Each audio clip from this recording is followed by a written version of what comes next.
All names, characters, and events in this story are entirely fictional and created for entertainment purposes only. Part 1 is linked in the description.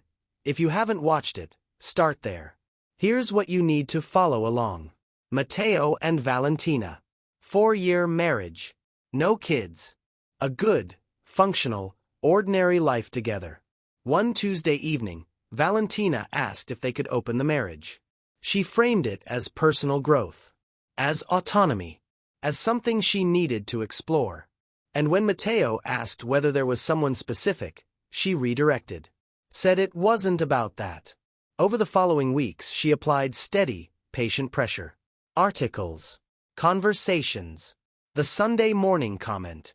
If you truly love me, you'd want my happiness above your own comfort.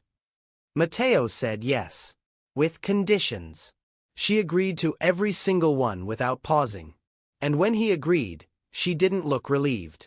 She looked like she'd won. While she explored whatever she had already decided to explore, Mateo went the other direction. The gym. Photography. Old friendships. Lucia, a coworker, easy conversation, honest time. By month 4, Valentina had started asking questions she'd said she would never ask.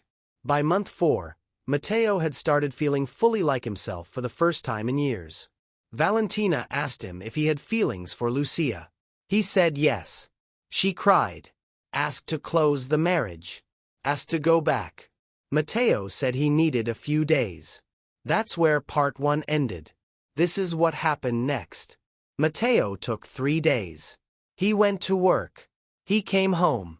He cooked his own meals and ate them slowly. He went to the gym at 6 in the morning because that was his routine now. And routines, he had learned, were how you stay yourself when everything else is shifting. He and Valentina were in the same apartment but living mostly in parallel. Polite. Functional. The kind of coexistence that only happens between two people who both know something important is about to be said, and are both holding their breath in different ways about what it will be. On the first night, Mateo sat at his desk and wrote things down. Not a letter. Not a list. Just things that were true. The way you sometimes need to see something outside your own head before you can really understand it. He wrote, I have been performing contentment for a long time. And then he sat with that sentence and figured out what he meant by it. It wasn't that he had been unhappy. It wasn't that the marriage had been bad. It was something quieter and harder to name. A gradual, years-long process of making himself slightly smaller, slightly quieter, slightly less. In the places where taking up full space had seemed like it would cause friction. Not dramatically. Not consciously. The way you lean slightly to the left when someone always sits slightly to the right. After a while, you don't notice you're leaning anymore. It just feels like where you stand. The months of the open arrangement had changed that. Not because of Lucia. Lucia was part of it. She was someone who had been genuinely curious about who he was. Not who he was useful for being. But the change had started before Lucia. It had started the morning after he said yes and decided to go to the gym. It had started the first Saturday he walked out with his camera before Valentina was awake. It had started the first time he called an old friend and talked for 2 hours. And hung up feeling like he recognized himself. He wrote, She gave me space to find out what I actually am. She didn't intend to, but she did. On the second night, he thought about Valentina. Not with anger. With something closer to clarity. He thought about the Sunday morning comment. If you truly love me, you'd want my happiness above your comfort. He'd been bothered by it at the time without fully understanding why. Now he understood. It was a sentence designed to make his needs seem smaller than hers. To reframe his hesitation as a failure of love rather than a legitimate response. To being asked to change the terms of a commitment he had made in good faith. That was a pattern. And it wasn't new. It had been operating for a long time. He had just never had enough space to see it clearly. By the third night, Mateo had his answer. Both of them, actually. The one about Valentina. And the one about himself. On the fourth morning, Mateo sat down at the kitchen table. Valentina was standing near the counter, holding her coffee. She was watching him with the expression of someone who has been bracing for something for 3 days. He said he had been thinking carefully, that he appreciated that she had given him the space, that he had something to say.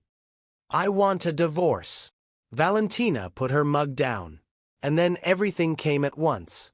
She said he was being irrational, that Lucia had gotten into his head, that this wasn't the real him, that she knew who he was, better than he did right now, that they had 4 years together, 4 real years, that she was willing to close everything immediately, to delete every number, to walk away from all of it, that they could go to therapy, that she would do anything, that it wasn't fair to throw 4 years away for something this new. Mateo listened to all of it, every word, every argument, every plea, without interrupting, without showing impatience. He gave each thing she said the full weight of his attention, and when she finished, he said something. Something she hadn't prepared for. Something that required no anger to land. Something that was simply true. "Yes, I changed, and you were the one who gave me the space to do it." Valentina had no answer for that. Not because it was cruel, but because it was completely accurate. She had opened the door. She had built the argument that his growth required her freedom. And his growth, the actual, visible, undeniable growth, had led him somewhere she hadn't expected. Somewhere that didn't include her. She started crying. He stayed in the room. He didn't leave, didn't rush her, didn't make it smaller. He sat across from her and let it be the size it was. Because it was a real ending. And real endings deserve that. Mateo's post received over 4,000 comments. It stayed on the front page of 2 major communities for almost 2 days. And the comment section was, as you might expect, divided almost perfectly in half. On one side, "This is the story everyone who's ever been on the wrong end of this situation wanted to hear." She assumed he would stay small. He didn't. She dug her own grave, methodically, over several weeks. And now she's standing in it wondering how she got there. The gym era, the photography, the friendships, this is what people don't understand. When you give someone space to grow, sometimes they grow away from you. That's the risk nobody talks about. On the other side, I feel for Valentina. She had needs that weren't being met. Asking for an open relationship is not automatically villainous. People frame this like she was a monster for wanting something different. Nobody's talking about the fact that Mateo had 4 years to have the conversations he apparently never had. She asked for something. He agreed. That's not a manipulation story. I wonder what Valentina's version sounds like. That last one stuck with a lot of people, including me, because stories on Reddit, and stories like this one, always have exactly one narrator. And the narrator is always, by definition, the person who decided to tell it. What Mateo tells us is what Mateo experienced, filtered through what Mateo remembers, shaped by what Mateo believes is true. Which doesn't make it wrong. It just makes it one version.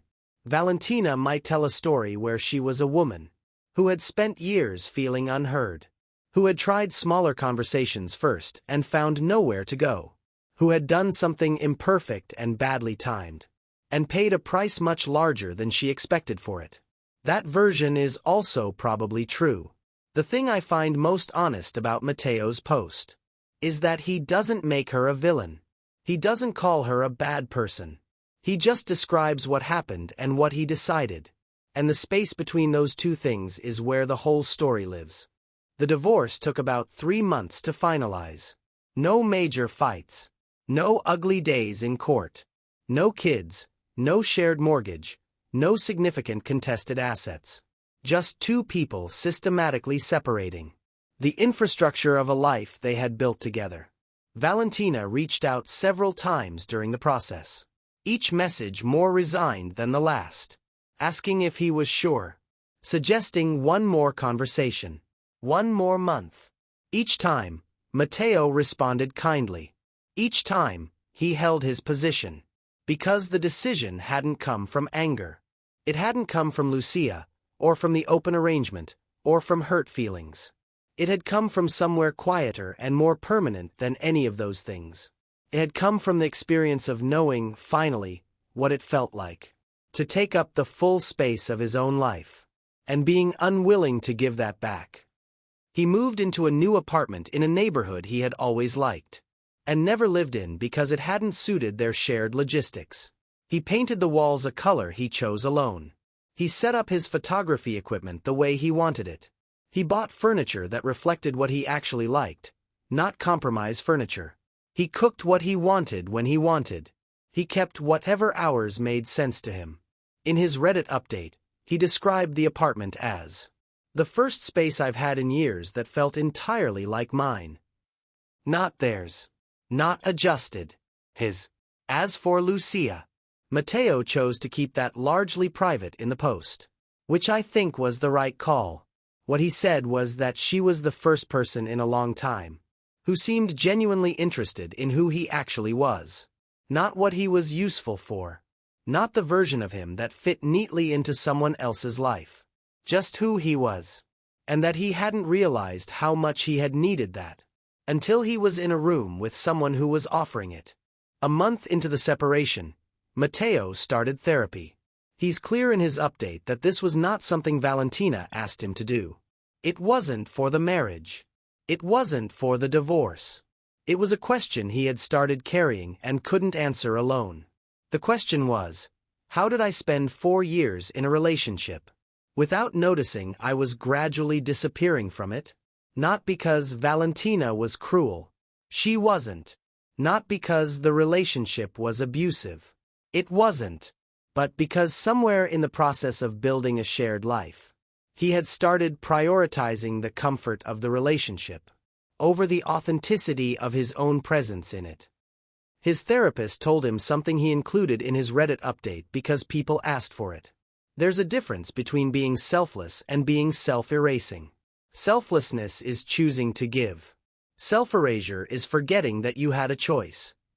Mateo sat with that for weeks. Because he hadn't felt erased at the time. He had felt fine. Which his therapist pointed out was precisely the problem. Fine is the word we use when we've stopped expecting anything more. When we've adjusted our expectations downward so gradually that the adjusted version feels normal. The open arrangement, for all its problems, for all the way it had been introduced, had broken that adjustment. It had forced him out of the managed comfort of fine and into the much more exposed, much more honest territory of figuring out what he actually wanted. And it turned out what he wanted was considerably more than fine. People asked about Valentina. Thousands of comments wanted to know what happened to her. Whether she ended up with whoever she had been seeing.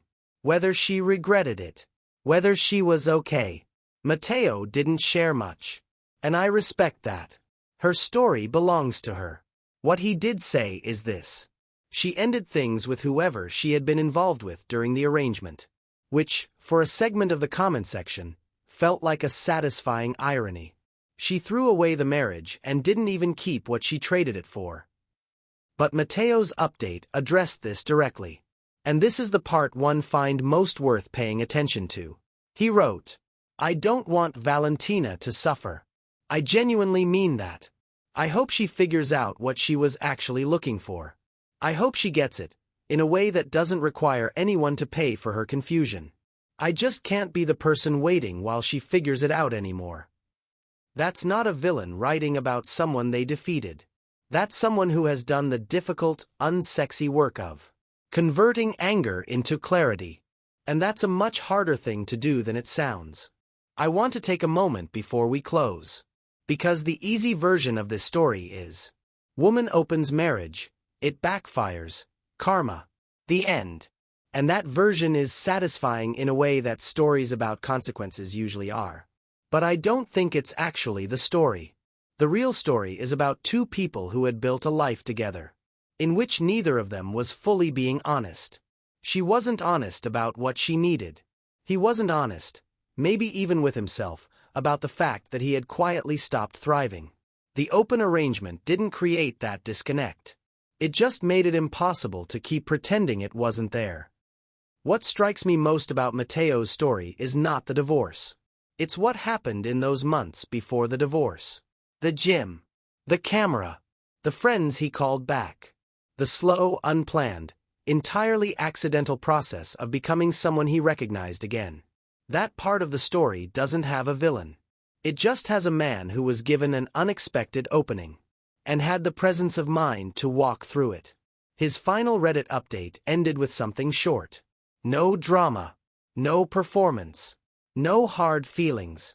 Some things can't be recovered once they're let go. She let go of the marriage. I let go of the person I was pretending to be. We both lost something. But only one of us found something better. Playing with the rules of love is easy. The rules don't care whether you understood them. They collect regardless. What Valentina didn't calculate was the simplest thing of all. That when you give someone room to grow, sometimes they grow into someone who no longer needs the space you were offering.